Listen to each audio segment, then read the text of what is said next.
काहीतरी आपल्या महिला भगिनींच्या बरोबर अरेरावी केली, त्यांची गैरसोय केली, तर मी कलेक्टरला तात्काळ फोन केला आणि तो विषय तात्काळ त्याच्यावर कार्यवाही करण्याच्या सूचना दिलेल्या आहेत मी.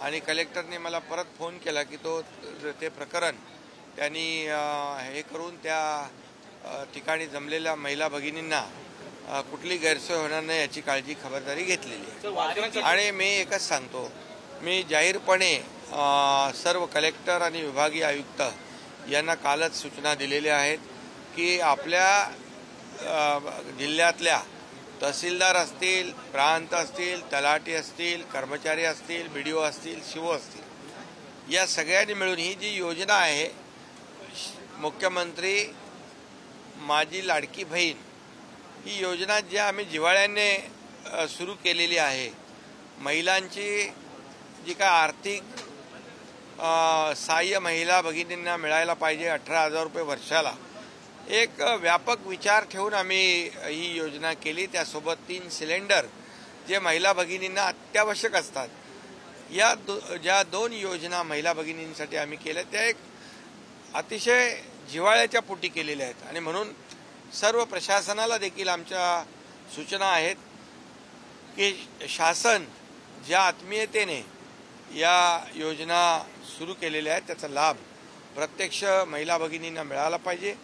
त्यांची गैरसोय होऊ नये, त्यांची अडचण होऊ नये, त्यांना कुठेही कुचंबना होऊ नये आणि त्यांच्याकडून कुणीही पैशाची मागणी करता कामा नये, अशा प्रकारचे सक्त आदेश दिलेत. यामध्ये कोणी लापरवाही करेल त्याच्यावर कठोर कारवाई केली जाईल, हेही आम्ही सांगितलेलं आहे. राहुल गांधी वाहनांना टोल माफी आपल्या सरकारने केलेली आहे, काय नेमकं? आषाढी वारी सुरू आहे आणि मी नेहमी सांगतो, हे सरकार शेतकरी, कष्टकरी, वारकरी, महिला भगिनी, कामगार, ज्येष्ठ, युवा सगळ्यांचंच आहे. आणि त्यामध्ये वारकरी संप्रदाय देखील मोठा आहे. आज एका वेगळ्या आनंदामध्ये, उत्साहामध्ये पांडुरंगाचं दर्शन घ्यायला ते जातात. आणि या वाऱ्या सुरक्षित, म्हणजे स्वच्छ, निर्मल आणि सुरक्षित वारी झाली पाहिजे, यासाठी आम्ही सर्व सोयीसुविधा वारकऱ्यांना प्राप्त करून देतोय. पहिल्यांदाच या ठिकाणी प्रत्येक दिंडीला 20,000 रुपये देण्याचा निर्णय सरकारने घेतला आहे, आपल्याला माहीत आहे. त्याचबरोबर त्यांचा ग्रुप इन्शुरन्स आम्ही काढलेला आहे आणि टोलमधून देखील त्यांना माफी दिलेली आहे, सूट दिलेली आहे.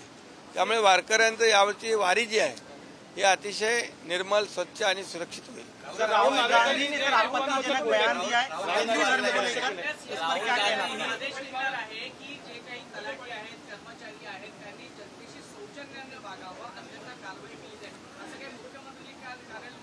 हो, बिलकुल. मुख्यमंत्री कार्यालयातून तशा सूचना, निर्देश सर्व जिल्हाधिकाऱ्यांना, सर्व जिल्ह्याला महाराष्ट्रामध्ये आम्ही काढलेला आहे की कुठल्याही परिस्थितीमध्ये महिला भगिनींची अडचण, गैरसोय होऊ नये. वारीमध्ये यावेळी राहुल गांधी देखील चालणार आहेत. याच हिंदू धर्माविषयी त्यांनी काल वक्तव्य केलं होतं, कसं पाहता त्याकडे? खरं म्हणजे विशिष्ट लोकांना खुश करण्यासाठी राहुल गांधी यांनी जे तमाम हिंदूंचा अपमान केलेला आहे, हिंदू हिंसक आहेत म्हणून असं म्हटलेलं आहे. खरं म्हणजे हिंदू हा सहिष्णू आहे, संयमी आहे आणि कुठल्याही विचाराचा, कुठल्याही पक्षाचा हिंदू राज्यामध्ये नाही, देशामध्ये राहणारा या राहुल गांधींना कधी माफ करणार नाही. कारण तो संयमी, सहिष्णू जरूर आहे, परंतु जेव्हा त्याचा अपमान जो कोणी करेल त्या अपमानाचा सडेतोड बदला आणि उत्तर योग्य वेळी हिंदू समाज या जे आरोप करतायत त्यांना नक्की देईल असा मला विश्वास आहे. राहुल गांधी कहते हैं कि हिंदू उपद्रवी है, आक्रामक है, दूसरी तरफ वारी आने का प्लान उनका होता है. ये दोनों चीजों को कैसे देखते हैं? नहीं, देखिए, किसी विशिष्ट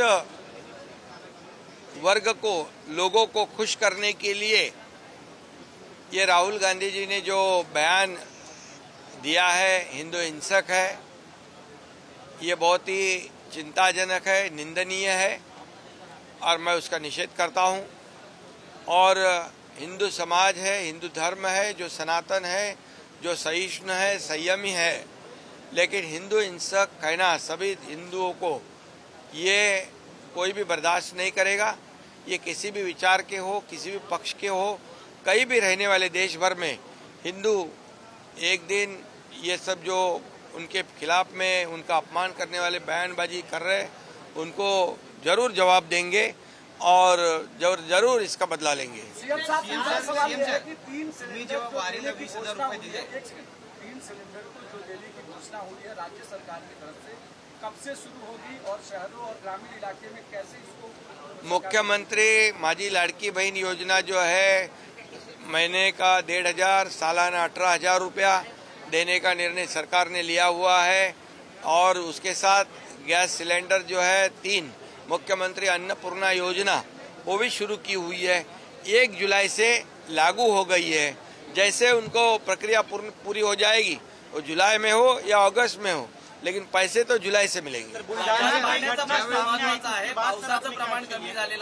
में घटना सामने शिकायत है, उसके बाद सीएमओ कार्यालय से क्या एक्शन लिया गया? नहीं, मैंने वहाँ पर कलेक्टर से बात की थी। मुझे जैसे किसी चैनल में देखा कि बुल्ढाना में एक तलाटी ने हमारी बहन के साथ, माता के साथ कुछ ये किया था, उनको कुछ अड़चन की थी और इसलिए वो तुरंत मैंने कहा तो वहाँ का जो प्रश्न है वहाँ की समस्या कलेक्टर ने रिजॉल्व की है। सर, गॅस सिलेंडरचा जो GR आहे कधीपर्यंत निघणार आहे?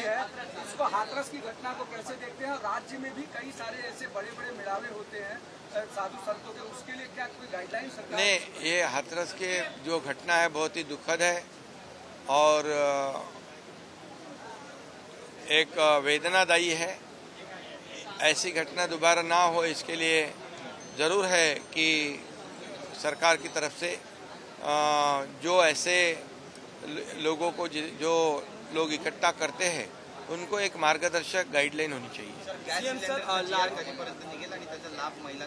अरे बाबा, 1 जुलै पासून मुख्यमंत्री माझी लाडकी बहीण योजना आणि मुख्यमंत्री अन्नपूर्णा योजना, वर्षाला 3 गॅस सिलेंडर मोफत, हे 1 जुलै पासून सुरू झालेलं आहे। जशी त्यांची प्रक्रिया पूर्ण होईल, जुलैमध्ये झाली, जुलैमधले पैसे मिळतील, जुलैमधले सिलेंडर मिळतील, त्याचबरोबर ऑगस्टमध्ये झाली तर जुलै आणि ऑगस्टचे पैसे मिळतील। त्यामुळे ही 1 जुलै पासून लागू झालेली आहे।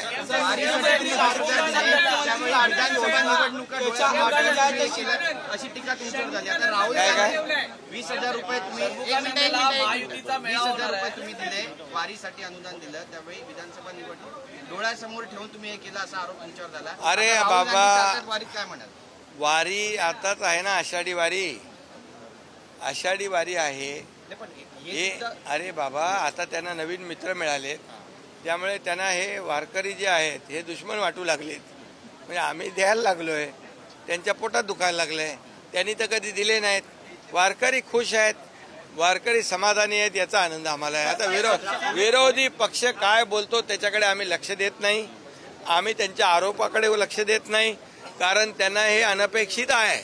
त्यांना वाटलं नव्हतं की एवढं कसं देणार, एवढं कसं मिळणार, याची आता चिंता करत येतात, त्यांची शोध मोहीम सुरू आहे।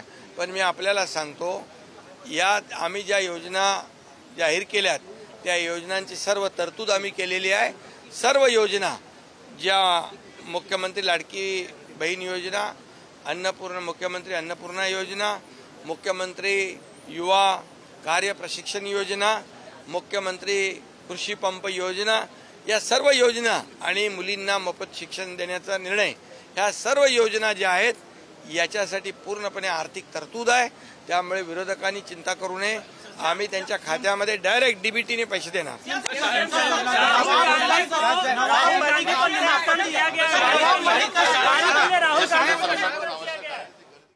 तर वारीसाठी जाणाऱ्या वाहनांना टोल माफीची घोषणा केलेली आहे। मुख्यमंत्र्यांनी 3 जुलैपासून ही टोल माफी लागू होणार आहे। तसंच बुलढाण्यामध्ये महिलांवर जी लाडकी योजना दरम्यान जी आरेरावी करण्यात आली होती त्या ठिकाणी चौकशीचे देखील आदेश देण्यात आलेले आहेत। आषाढी वारीसाठी जी गर्दी होती आहे महिलांची, महिला भगिनींची, मी त्यांना आवाहन करतो की 15 दिवसाचा जो कालावधी होता तो आपण 31 ऑगस्टपर्यंत वाढवलेला आहे. त्यामुळे महिला भगिनींनी, माझ्या बहिणींनी काही काळजी करू नये. त्यांची योजना त्यांना जुलैपासून त्याचा लाभ मिळणार आहे. आणि ज्याच्याकडे शाळेचा दाखला असेल, जन्माचा दाखला असेल, वोटर लिस्टमध्ये नाव असेल, पिवळं आणि केसरी रेशन कार्ड असेल, अशा लोकांचा डेटाबेस आमच्याकडे तयार आहे. त्या डेटाबेसचा पण वापर पूर्णपणे आम्ही करू. त्यामुळे महिला भगिनींनी अगदी गडबडून आणि घाबरून जाण्याची कारण नाही. हे जे काही डोमिसाईल सर्टिफिकेट जे मागतो आपण, ते पण जे आता हे 4 जर त्यांनी दाखले दिले त्यापैकी एक, तर तोही ग्राह्य धरला जाईल. आणि जे ऑलरेडी BPLचा फायदा घेत आहेत त्यांना आम्ही या योजनेमध्ये पहिल्यांदा त्यांना आम्ही त्यांच्या खात्यामध्ये पैसे जमा करू. पावसाचा प्रश्न महत्त्वाचा आहे. महाराष्ट्रात अनेक ठिकाणी पाणी टंचाई आहे. राज्यात सरकारतर्फे कशा पद्धतीने नियोजन केलं जाणार आहे? मुंबईत देखील पाण्याचा प्रश्न आहे. त्याचा आढावा मी घेतला आहे. जिथं पाऊस कमी आहे तिथं टँकरने पाणी पुरवठा आहे, चाऱ्याचा पुरवठा आहे. जिथे या ठिकाणी जास्त पाऊस झाला आहे, जिथं नुकसान झालं आहे, त्याचे पंचनामे चालू आहेत. मुंबईच्या महापालिका आयुक्तांनी सांगितलेलं आहे. त्याबाबत, पाण्याच्या बाबत त्यांनी खुलासा